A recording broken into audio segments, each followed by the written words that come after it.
हरे कृष्ण। ओम नमो भगवते वासुदेवाय। ओम नमो भगवते वासुदेवाय।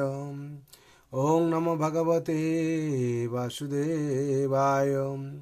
नारायणं नमस्कृतं नरं चैव नरोत्तमं देवीं सरस्वतीं व्यासं ततो जयमुदीरये।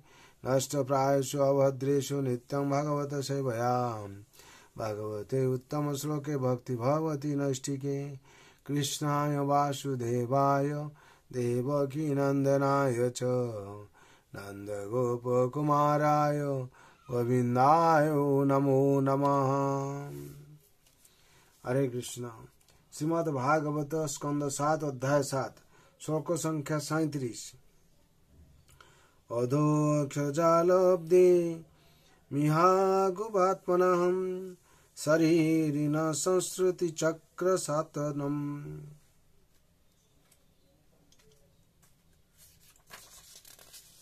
तत् ब्रह्म निर्वाण सुखं विदुर्बुद्धा ततो भजध्वं হৃদীশ্বরম। এখানে অনুবাদে বলা হচ্ছে জীবনের প্রকৃত সমস্যা হচ্ছে জন্ম মৃত্যুর চক্র, কিন্তু জীব যখন ভগবানের সংস্পর্শে আসে তখন এই চক্রের গতি সম্পূর্ণরূপে স্তব্ধ হয়। অর্থাৎ ভগবত ভক্তিতে নিরন্তর মগ্ন থাকার ফলে যে দিব্য আনন্দ আস্বাদন হয় তার ফলে জীব এই সংসার থেকে পূর্ণরূপে মুক্ত হয়ে যায়। সমস্ত বিজ্ঞ ব্যক্তিরা সেই কথা জানেন। অতএব হে বন্ধুগণ, হে দৈত্য নন্দনগণ, তোমরা তোমাদের অন্তরের অন্তঃস্থলে সেই অন্তর্যামী পরমেশ্বরের ধ্যান করে তার আরাধনা করো। তাৎপর্য: সাধারণত মানুষেরা মনে করে যে পরম সত্যের নির্বিশেষ রূপ ব্রহ্মে লীন হয়ে যাওয়ার ফলে পূর্ণরূপে সুখী হওয়া যায়। ব্রহ্ম নির্বাণ শব্দ দুটি পরম সত্যকে ইঙ্গিত করে, যিনি তিন রূপে উপলব্ধ হন। ব্রহ্মেতি পরমাত্মতি ভগবনীতি সদ্যতে। ব্রহ্মে লীন হয়ে যাওয়ার ফলে ব্রহ্মসুখ অনুভব করা যায়, কারণ ব্রহ্মজ্যোতি হচ্ছে ভগবানের দেহ নির্গত রশ্মি ছটা। যস্য প্রভাবত জগদণ্ড কোটি। যস্য প্রভা অর্থাৎ নির্বিশেষ ব্রহ্ম হচ্ছে শ্রীকৃষ্ণের চিন্ময় দেহের জ্যোতি। তাই ব্রহ্মে লীন হয়ে যাওয়ার ফলে যে চিন্ময় আনন্দ অনুভব হয় তার কারণ শ্রীকৃষ্ণের সংস্পর্শ। শ্রীকৃষ্ণের সঙ্গে সম্পর্কেই পূর্ণ ব্রহ্মসুখ। মন যখন নির্বিশেষ ব্রহ্মের সংস্পর্শে থাকে তখন জীব প্রসন্ন হয়, কিন্তু তাকে আরো উন্নতি সাধন করে ভগবানের সেবায় যুক্ত হতে হয়, কারণ ব্রহ্মজ্যোতিতে মগ্ন হয়ে থাকার নিশ্চয়তা নেই। সেই সম্বন্ধে বলা হয়েছে, আরুহ্য কুচ্ছেন পরং পদং তত্ত্ব পতস্থ্যধো নাদুর্ত যুষ্মদশয়। কেউ পরম সত্যের ব্রহ্মজ্যোতিতে লীন হয়ে যেতে পারে, কিন্তু অদক্ষজ বা বাসুদেবের সঙ্গে পরিচিত না হওয়ার ফলে অধপতিত হওয়ার সম্ভাবনা থাকে।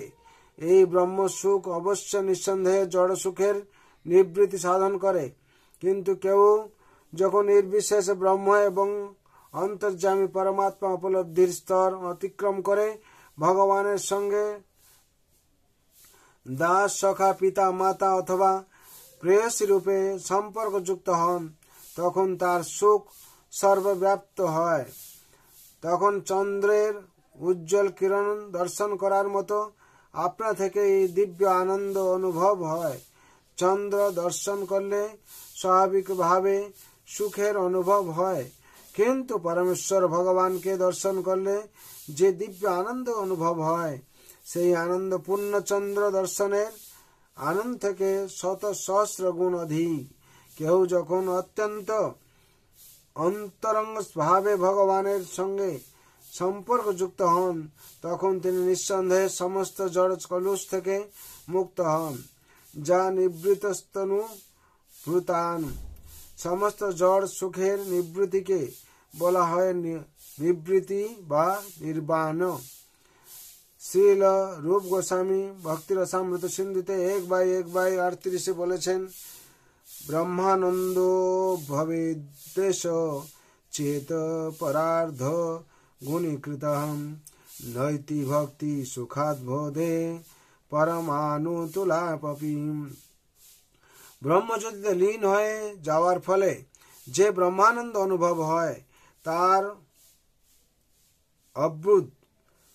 অভূত গুণ অধিক আনন্দ ভগবত ভক্তির আনন্দের এক কণিকার তুল্য নয়। ব্রহ্মভূত প্রসন্নাত্মা ন শোচতি না কাঙ্ক্ষতি সমং সর্বেষু ভূতেষু মদ্ভক্তি লভতে পরম। যিনি এইভাবে চিন্ময় ভাব লাভ করছেন, তিনি পরম ব্রহ্মকে উপলব্ধি করেছেন। তিনি কখনোই কোনো কিছুর জন্য শোক করেন না বা কোনো কিছুর আকাঙ্ক্ষা করেন না। তিনি সমস্ত জীবের প্রতি সমদৃষ্টি সম্পন্ন। সেই অবস্থায় তিনি আমার শুদ্ধ ভক্তি লাভ করেন। ভগবদ্গীতা 18/54। কেউ যদি ব্রহ্ম নিবারণের স্তর থেকে আরও অগ্রসর হন, তাহলে তিনি ভগবত ভক্তির স্তরে প্রবেশ করবেন। মদ্ভক্তি লভতে পরম। অদক্ষজা লব্ধম শব্দটির অর্থ মন এবং মনোধর্মী জল্পনা কল্পনার অতীত। পরম সত্যের সঙ্গে সর্বদা মনকে যুক্ত রাখা, সবাই মনকৃষ্ণ পদারবিন্দ। এটি শ্রীবিগ্রহ আরাধনার ফল। সর্বদা ভগবানের সেবায় যুক্ত হওয়ার ফলে এবং তার শ্রীপাদ পদ্মের কথা ধ্যান করার ফলে আপনা থেকেই সমস্ত জড় কলুষ থেকে মুক্ত হওয়া যায়। তাই ব্রহ্ম নির্বাণ সুখম শব্দটি ইঙ্গিত করে যে কেউ যখন পরম সত্যের সংস্পর্শে আসেন, তখন তার জড় সুখ ভোগের সমস্ত বাসনা সর্বতভাবে নিবৃত্তি হয়।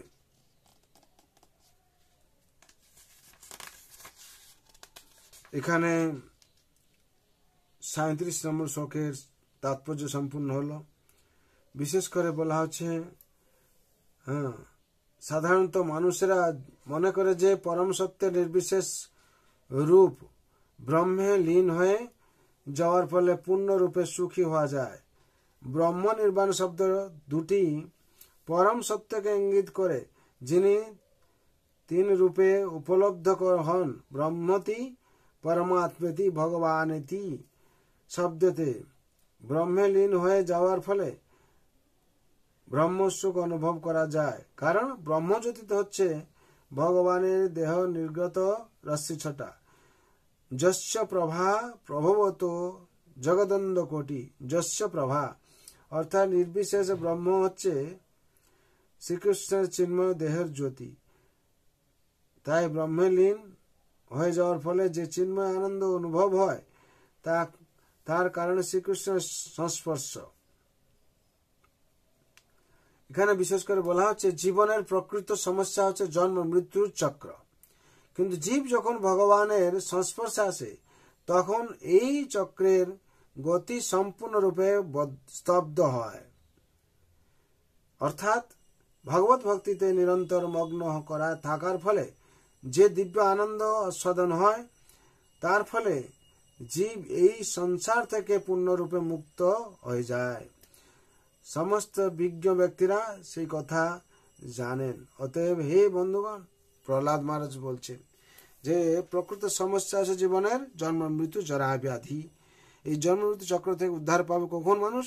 যখন ভগবান শ্রীকৃষ্ণ সবাই মনে কৃষ্ণ পদার বিন্দু চিন্তন করবে, তার ফলে এই চক্র থেকে সে মুক্তি পাবে। তার জন্য আপনারাও ভগবানের সেই রাতুল চরণে আত্মসমর্পণ করুন এবং নিত্যম ভাগবত সেবায় পরম শাস্ত্র ভাগবত অভ্যাস করুন। অভ্যাস করতে হবে। তার ফলে ভগবানের কৃপা পাওয়া যাবে। মানব দেহে দিব্য জ্ঞান দেখে সন্তুষ্ট ভগবান, ভগবান খুশি হবেন, আর আপনারা এই জন্ম মৃত্যু জরা ব্যাধি চক্র থেকে মুক্তি পাবেন। তার জন্য ভগবান আতুল চরণে সবার জন্য প্রার্থনা করছি। সর্বভবন্তু সুখিনঃ, সর্বে সন্তু নিরাময়, সর্বে ভদ্রাণি পশ্যন্তু মা কশ্চিৎ দুঃখ ভাগ ভবেৎ। হরে কৃষ্ণ কৃষ্ণ কৃষ্ণ হরে হরে, हरे राम राम राम हरे हरे। जगत गुरु शिल प्रभुपाद की जय, श्री गुरु महाराज की जय, श्रीमद् भागवत महापुराण की जय, अनंत कोटि वैष्णव भक्त वृंद की जय, उपस्थित भक्त वृंद की जय। निताय गौर प्रेमानंदे हरि हरि बोल।